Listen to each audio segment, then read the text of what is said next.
morning, Africa. Good morning, Nigeria. Good morning, Akwa Ibom State. It's a bright Monday morning.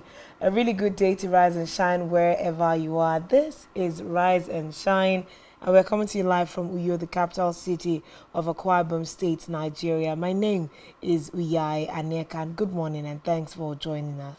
And I am Francis Uyimade. Glad to have you join us. It's been a wonderful weekend. I do like to believe you had a refreshing one. And of course, today being Monday, first working day for the new week. You're ready to kickstart the week. And of course, tick those boxes when it comes to goals. Oh, well, I like the way you landed. Tick those boxes when it comes to goals because, I mean, most excitedly, I think my greatest conversation this morning is the fact that the Super Eagles, flogged Sao Tome boys, here in Uyo, 6-0 for God's sake. I know that Nigerians were going to get like 10-0, but 6-0 was good. And at some point, I heard there was a penalty that was given to Sao Tome boys, and I was like, hey, I hope this is not going to be the goal that they get. But it was a good match yesterday. And first, I think paramount in all of that is the way Nigerians make that Akwa Ibomites, the way they turned out en masse. The stadium was full to capacity, and I'd say that also added to the morale that the Super Eagles had yesterday to get that particular AFCON qualifier out of the way. Well, of course, the Super Eagles did Nigerians proud, and Akwa Ibom is a beautiful place. We have to be proud of ourselves. We have to be proud of being Nigerians. Of course, we saw the governor of Akwa Ibom State going out by himself, personally, to, have conversations, hang out with the Super Eagles team, just as they landed in Akwa Ibom, and they were treated to the hospitality, the warm ambience, of course, the beautiful sceneries. From the viewpoint of the 4 Point by Sheraton Hotel in Ikorikwen. Of course, the governor did charge the Super Eagles team to ensure that they made Nigerians proud. And I think they had just doing exactly what they had promised they were going to do at the end of the day. So it's a great one for the Nigerian Super Eagles. It's a great one for Nigeria. Not like they needed anything to qualify. They had already been, qualified. But it's great to see that they're still on top of their A games. It's good to see that they're on top of their A games, and it goes, without saying that Victor Osimhen, struck in the first goal and with all of the energy. I was on the streets of Twitter and I was seeing all the bets that was going on. If Osimhen will score, we're going to say 500k. If quite a number of names were listed. Now I hope that all those people that were doing that thing on Twitter, I hope they're ready to share the money because Osimhen scored 2 goals, I think, and just make it round. Make sure that all the 500k and 300k you were promising anybody that comments in your comment section on X, make sure that you distribute that money because the Super Eagles did, played a really fine one yesterday. So many hat tricks out there, and I'm sure the Super Eagles will be wishing that this is how all their games will just go smooth. Right in like the first how many minutes of the game already, they had already scored a goal. And of course, like you had already said, they had already qualified, but this is just to see how good they are doing in terms of training. And then I was seeing an article by the Sao Tome Principe team where the coach was quoted to have said, oh, his boys, had not taken out time to train. Hence the kind of, play that they got yesterday. They say, you don't know what you're talking about.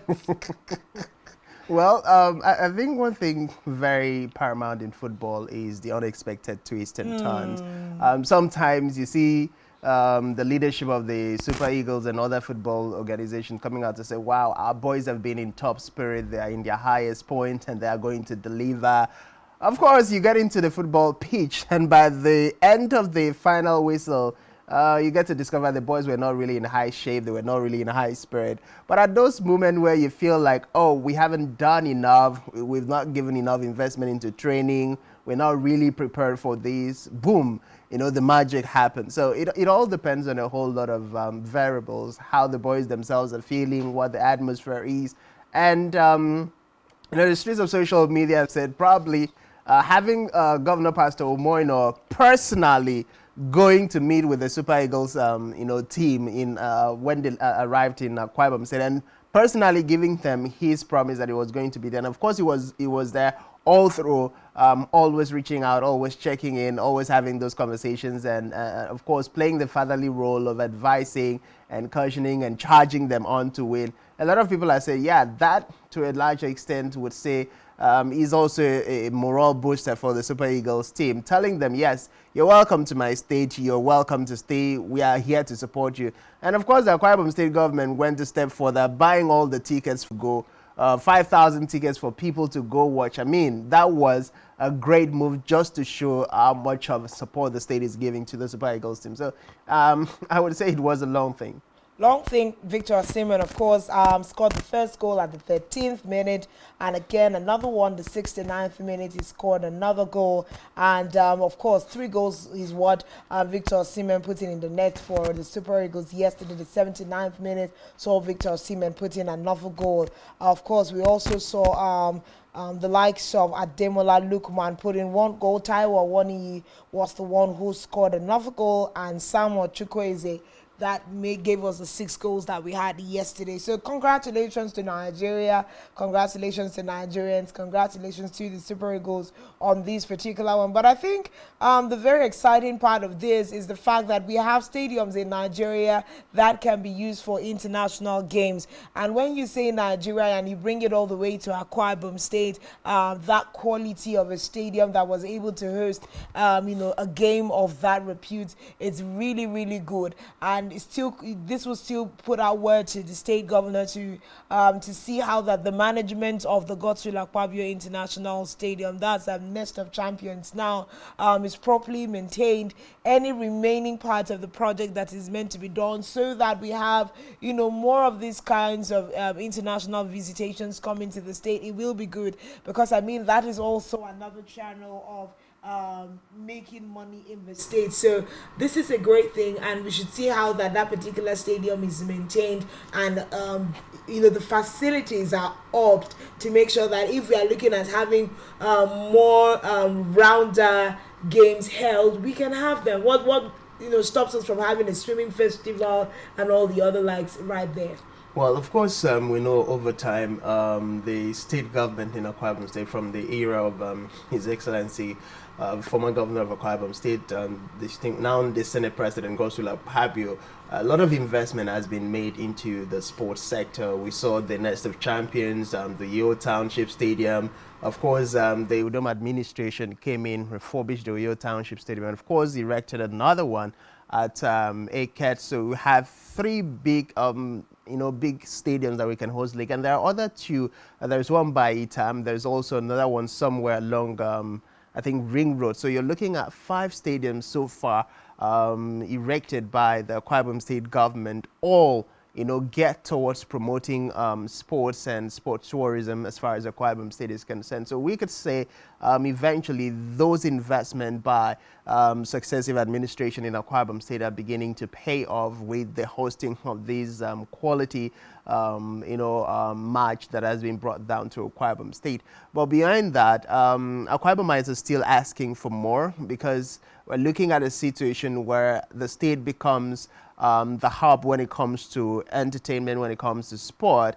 Now we have Ibom Air, so it makes it easier for anybody flying in and outside of Akwa Ibom State to easily land here and be part of whatever game is being played, whether nationally or internationally.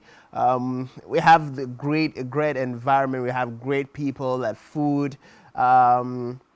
Basically, we are just there ready for people to come experience the quality of hospitality that we have to offer to all of Nigerians and indeed the world over. So it's a great fit for Nigerians, it's a great fit for Akwa Ibom, and we're looking forward to seeing a lot more of such matches coming down to Akwa Ibom State, a lot more opening to the world, to let the world know, yes, we are Nigerians, we are Akwa Ibomites, and we are ready to let the world experience our hospitality. And of course, the government of the day is also, taking steps to go the extra miles to show that the government is ready and prepared to partner with, the federal government, relevant government agencies, to ensure that all of these investments are being effectively, efficiently utilized.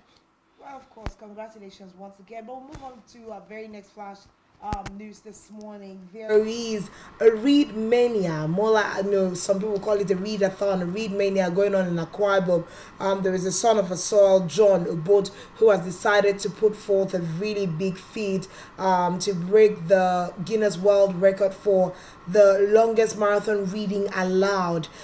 We see John Obot, who is a citizen of Akwa Ibom State, Nigeria, head on to read 42 books within 146 hours. Of course, this started out on Sunday, and he has already done 20 plus hours. I know that he should be on his 28th hour by this time, but of course, we see John Obot putting it out there in the, just I like that this is different. He's reading. He has 42 books on his detail to read at this season. Of course, he started out that readathon with reading the Holy Bible, and then he's progressed to other books. There's a number of really good reads here that he intends to read. We have a Foriro by Cordian Abasi, Destiny, we have Village Boy by Anetu Sen, we have In the Long Run, a couple of good books. I've seen him read something already on the Civil War, a compilation of really strong reads, but a read mania is happening here in Akwa Ibom State, Uyo, the state capital, and we've seen a lot of Nigerians, of course, also put forth their support. First of all, it was Hilda Basi, as an Akwa Ibom daughter. Now we are seeing John Obot take it to the intellectual, grounds.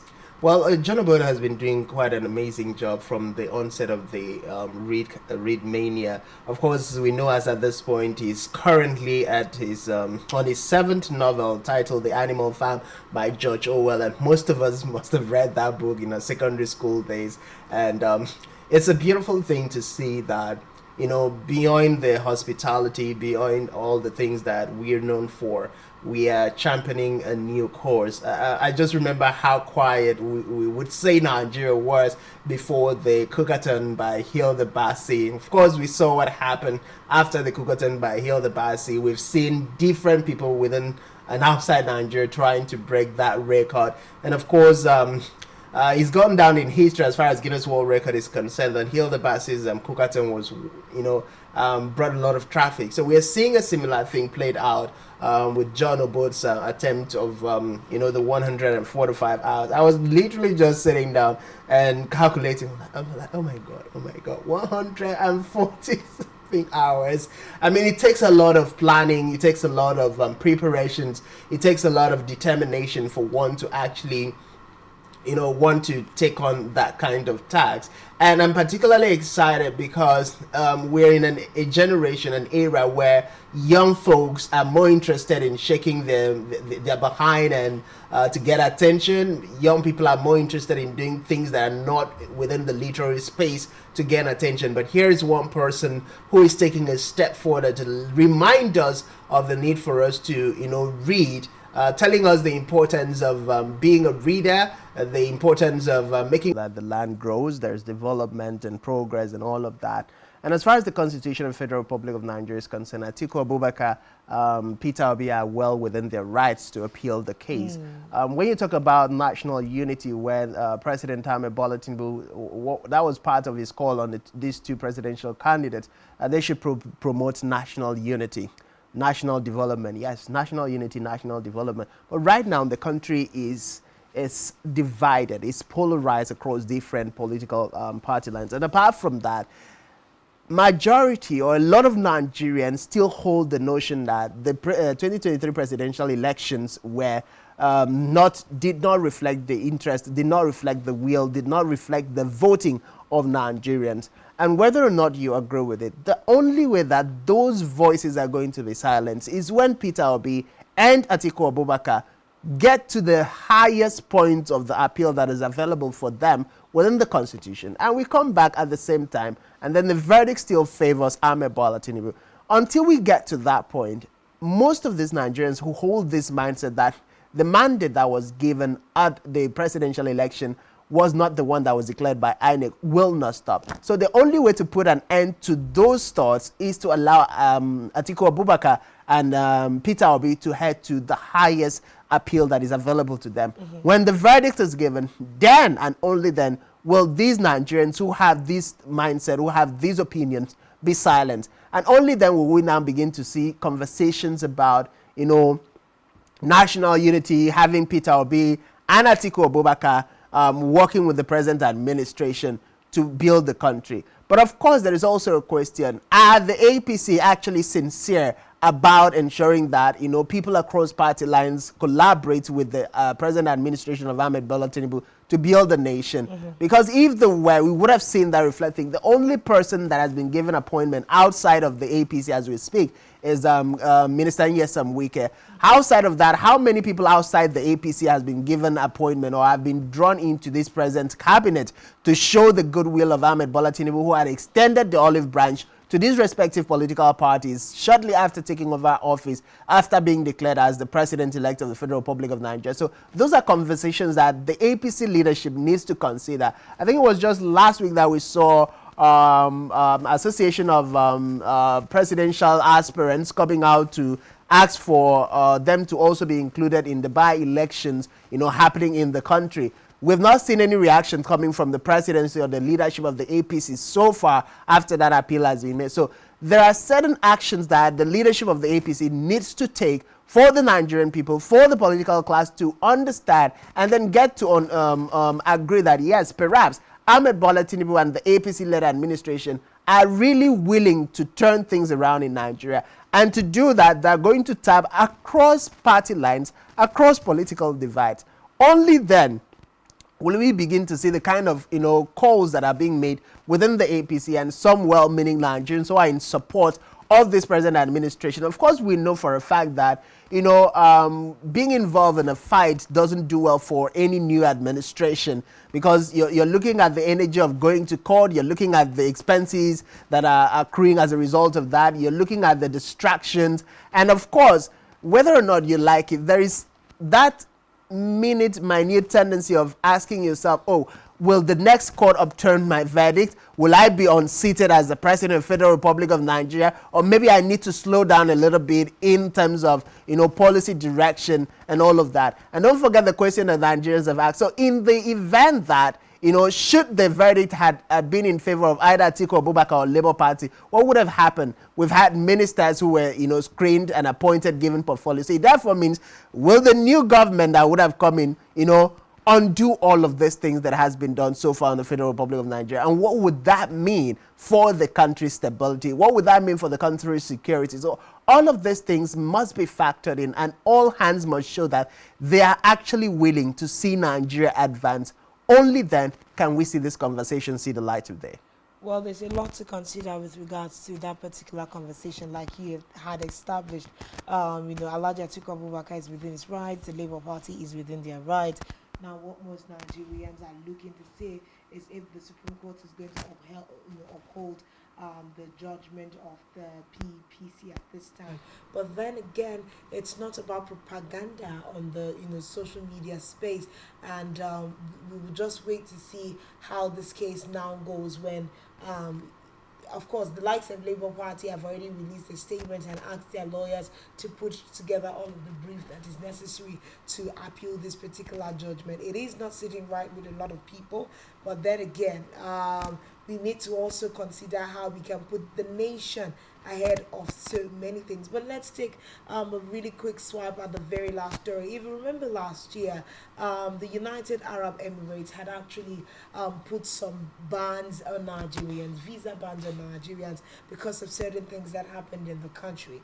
There was a video footage that came out of 4 Nigerians allegedly so that were caught destroying things in the UAE, and as a result of that and several other activities that happened about that time, we saw the UAE government, put a visa ban on Nigerians of a certain age grade and certain activities. It was said they were not going to be able to come into the country anymore, and a lot of conversations was had around this.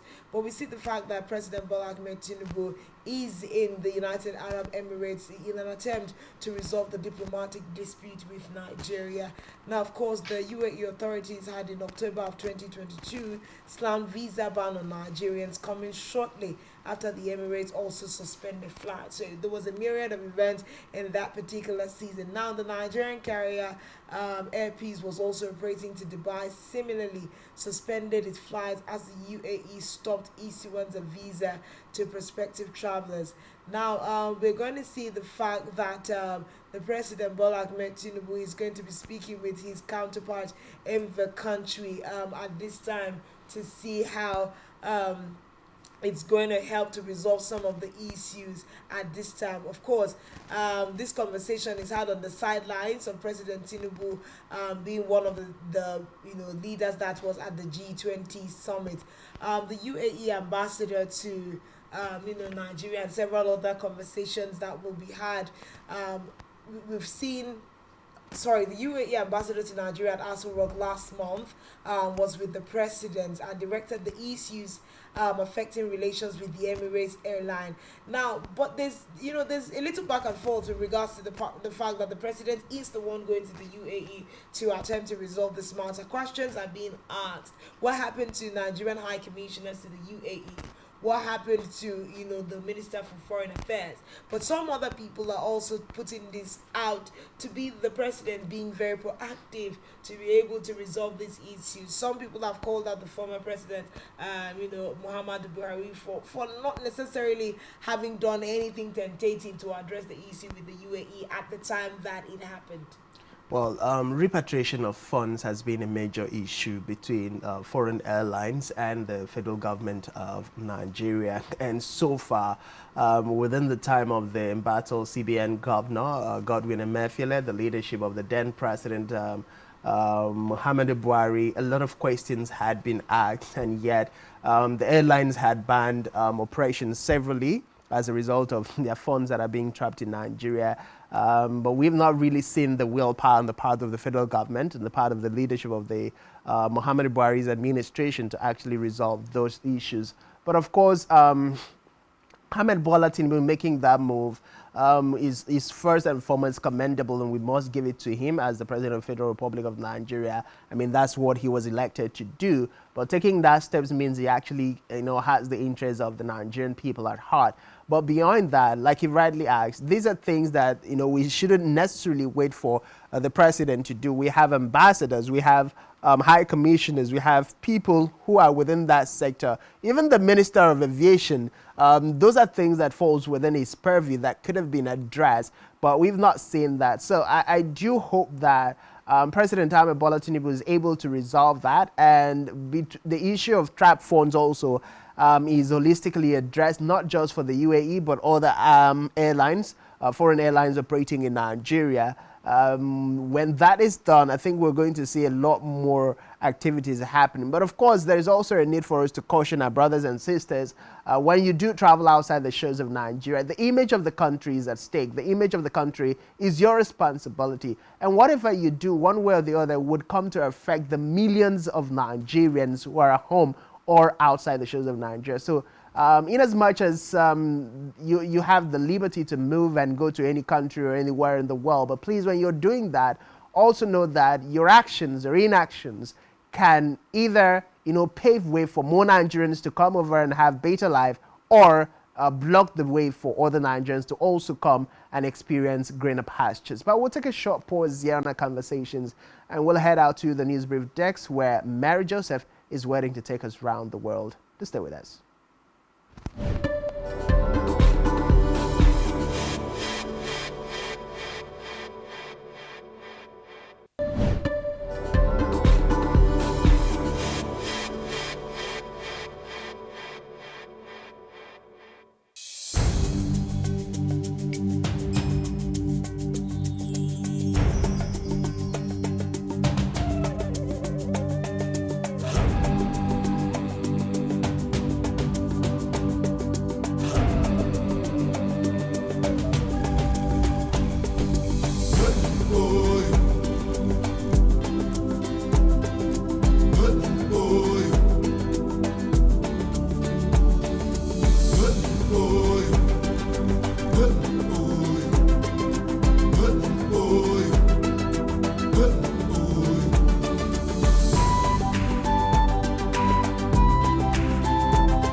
government, Secretary General, delegates.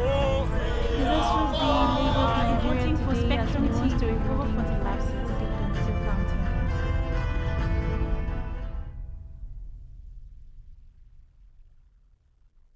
As of state and government, Secretary General, delegates.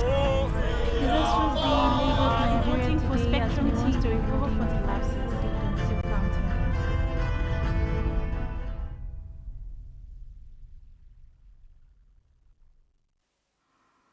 A very good morning to you and welcome to your morning news briefing Spectrum. Live from Uyo, I am Mary Joseph. We begin this news brief with a report that as the 18th G20 summit ended on Sunday, Nigeria's President Bola Tinubu held bilateral meeting with the leaders of Germany, South Korea and the host country, India. They are German Chancellor Olaf Scholz, South Korean President Yoon Suk Yeol, and Indian Prime Minister Narendra Modi. In a statement signed by the Special Advisor to the President on Media and Publicity, Ajuri Ngelale, it disclosed that the three nations have been identified as key partners in his economic development diplomacy drive for local investment and wealth creation. Away from that, the Independent National Electoral Commission, INEC, on Sunday said it had deployed a security alert to protect staff during the off-cycle elections in Bayelsa, Kogi and Imo State.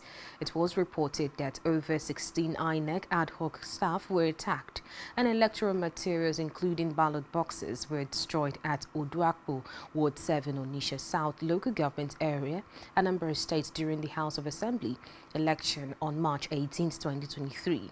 And to prevent such occurrences, the Chief Press Secretary to the INEC Chairman Rotimi Oyekomi told our correspondent that aside from the security alert, which has been improved to staff INEC staff, discussions are ongoing with security agencies to deploy additional measures to protect ad hoc staff, especially National Youth Service Corps and its staff.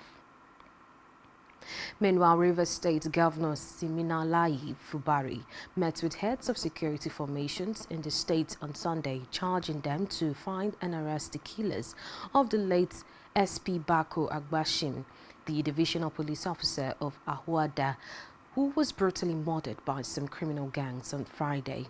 The governor specifically urged the security agencies to get the prime suspect, Gift Okpara Okpolu, aka Tubaba, at all costs, as a clear statement that the state is not a heaven for criminals.